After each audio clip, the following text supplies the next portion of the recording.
उद्धवजींचे नेते कोण? राहुल गांधी. काँग्रेसचे नेते कोण? राहुल गांधी. आमचे नेते कोण? मोदीजी. शिंदे साहेबांचे नेते कोण? मोदीजी. अजितदादांचे नेते कोण? मोदीजी. आमची अशी ट्रेन आहे, ज्या ट्रेनला मोदीजींचं इंजिन आहे आणि त्याला आम्ही सगळ्या बोग्या लावल्या आणि आम्ही सगळे आपली ताकद घेऊन त्यात बसलोय. आमच्या ट्रेनमध्ये सामान्य माणसाला बसायची जागा आहे. आमच्या ट्रेनमध्ये सामान्य माणसाला बसायची जागा आहे.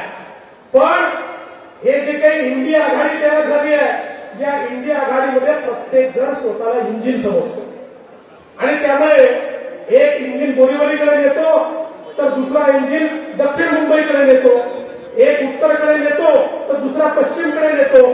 त्यामुळे ट्रेन कुठे हलतच नाही आणि इंजिन हे किती पॉवरफुल असलं तरी त्याच्यामध्ये बसायला फक्त